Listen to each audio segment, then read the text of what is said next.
secrétaire généraux yu front syndical yi ñoom démb dañu doon réunir waaye ba ñu fa génnee dañoo daal di maintenir li nga xam te ni moom moo di grève bi militants yi nag ak sympathisants yi Fatima ñu ngi invité tout le monde à une mobilisation totale pour le respect wala pour le succès de cette journée d'action.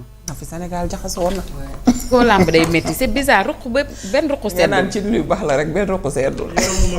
Sénégal maanaam ban secteur rek moo amul ay jafe-jafe xam nga lii mooy li ma doon wax léegi rek. dañu yaakaaroon ne peut-être bu ñu génnee bu Ousmane Sonko génnee primature au moins yenn priorité yi nga xam ne ci lañ waroon nekk dinañ ci nekk.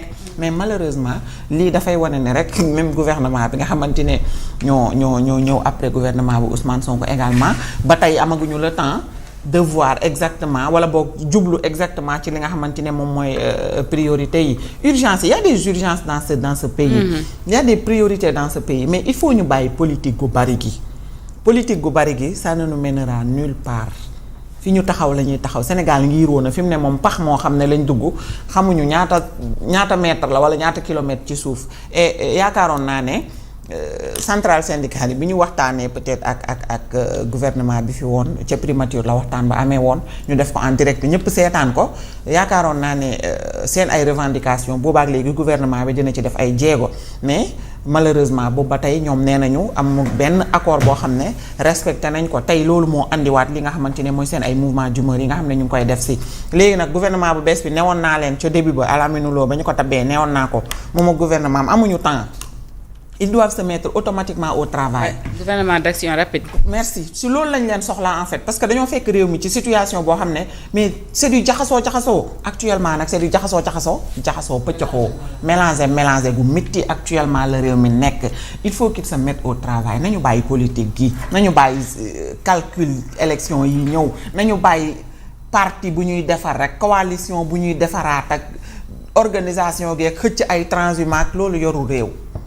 mettez-vous au travail s'il vous plaît ngeen bàyyi coow li xam nga ne tey jii journée tey bii Sénégal kenn xamul tey ñaata milliards la nar a ñàkk ci grève bii nii kenn xamu ko maa ngi nuyu waa RTS bu baax a baax rassemblement des travailleurs licenciés yi nga xamante ne jamono ji ñoom ci seen bopp rek seen problème mu réintégration rek bokk na ci li gën a ñoñ ci xeex bi nga xamante ne nii syndicalistes yi peut-être ñu ngi koy xeex. Et vraiment chaque jour chômeurs yi dañuy yokk.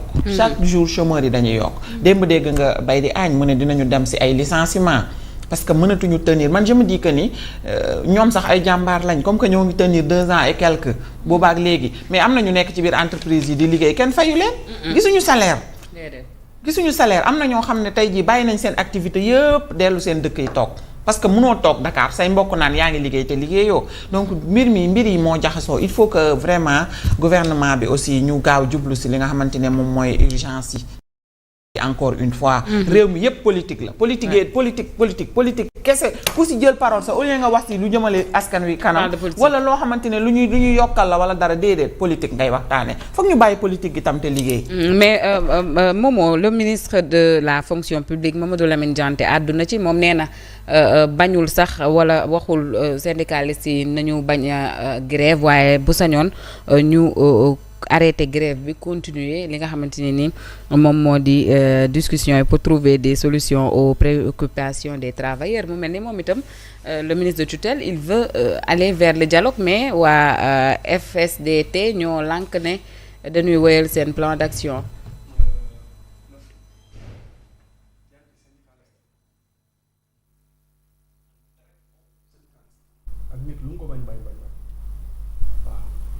nit loo man je n'ai jamais été d'accord avec lui. Le ministre de la fonction publique. Oui ñoo bokk Kolda. Je n'ai jamais été d'accord avec lui. Mais c'est un bon syndicaliste. C'est pas parce que c'est un syndicaliste ñu yóbbu ko fonction publique que syndicaliste bëgg maanaam mettre la pression sur le gouvernement pour des considérations yoo xamante ni on ne sait pas la motivation. loolu laay wax kay.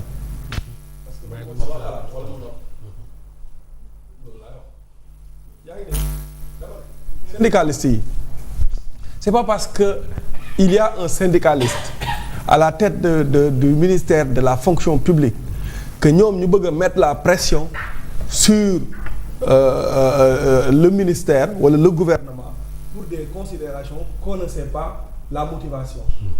grève dafay am préavis soxna si. c'est vrai grève dafay am préavis. moom nee na jotul benn préavis sax nag. grève dafay am préavis. te ñoom bu ñu demee grève sans préavis mais ministre bi mën na ponctionner seen salaire.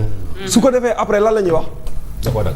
ah waay mais lan mooy motivation syndicaliste yi lan mooy seen motivation man suma xel dafa ñaaw ba fa am lan sama xel dafa ñaaw lan moo tax ñu bëgg a mettre la pression ci gouvernement bi ak lan la ñuy xeex. syndicalistes yi on a renvoyé ici des 31 000 et quelques employés. déggoo leen ñu pipe moo 27 000 la ñu wax officiel. ils sont actuellement à 31 000. ëpp na ko. déggoo ñu pipe moo laa la wax nii les gens de la CDC bi ñu leen dàqee ñoom ñoo porté seen combat ñoom ci seen jëmi bopp di wër ci plateau yi di dénoncer loolu noonu. déggoo benn syndicaliste génn wax ci. oui. mais tey lan moo tax ñu ne dañuy def grève générale pour bloquer le travail. ils sont dans la politique et la manipulation ces syndicalistes là. non xoolal man loolu laa gëm. ces syndicalistes là ils ne sont que dans ça. saa waay grève d'accord nañ droit à la grève mais booy grève da ngay def préavis nga établir nga ne kat lii moo tax ak li ñu war a grève soo nekkee en discussion syndicalistes yu baax yépp bu ñu nekkee en discussion avec le gouvernement dañuy ajali seen préavis ba discussion bi jeex.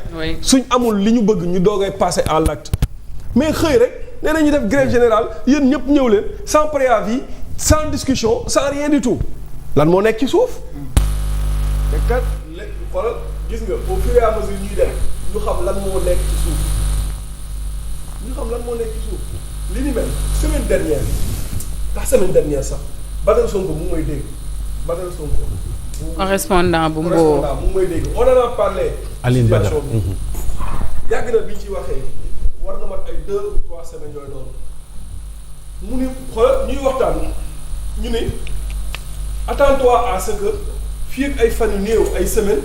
nga gis syndicalistes yi commencé mettre la pression ci gouvernement bi mais loolu moom lañu commencé gis man je ne comprends pas la motivation de ces syndicalistes là man je suis pas contre ñu dem grève parce que fii laa toog chaque jour doon leen défendre ci Ousmane Sonko bi nekk dans le gouvernement parce que Ousmane Sonko fii la toogoon wala gouvernement ministre bi ci nekkoon Olivier Boucal fii lañ nekkoon doon leen menacé doon dem ci ñoom ak gatsa ma ne leen syndicalistes yi kenn du dem ci ñoom ak gatsa yàgg nañoo jël seen défense mais tey bu ñu ñëwee indi doo xamante ni kenn mënul comprendre motivation bi mais on doit se poser la question à savoir lan moo xew yow le gouvernement se dit ouvert à des discussions. yow loolu dem waxtaan ak ñoom moo pare. yow nga xëy rek ni grève générale mu ne la ana préavis yow boo def grève doo def préavis ñun xanaa fii bu ñuy grève sax les gens syndiqués yi bu ñuy grève dinañ bind direction bi ne jour nangam ak nangam dañuy grève parce que bu direction bi ne kaa leen ñu waxtaan ak ñu ak préavis boobu waxtaan ba pare bu dee déggoo nañ xëy bu dee déggoo ñu dem ñibbi. mais non maire wat bu lu ñu syndiqué amul woon du ñu génn syndiqué ça aussi il faut le dire après nag mën na am anguille sous roche mën nañu bañoon def daaw bàyyi ba ren ñu ne dañuy soogay def mais ouais je dans ce sens très cher effectivement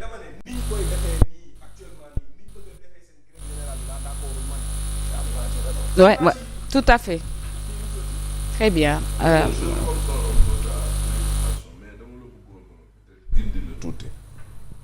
D'abord, ce qu'il faut comprendre moom mooy entre le nouveau régime mooy bu ñu falee Bassirou Diomaye Faye Ousmane Sonko premier ministre. Il y avait ce qu'on appelle le pacte de stabilité sociale. Oui, on se rappelle. ñu ne comme gouvernement bu bees bi la il y a des problèmes dàq nañu ay nit il y a des grincements de dents un peu partout quand même nañ leen may rek préjugé favorable ñu xool fu yëf yi di mujjee ces syndicalistes yi ngay wax ñoom ñoo dem signer ji pacte de stabilité sociale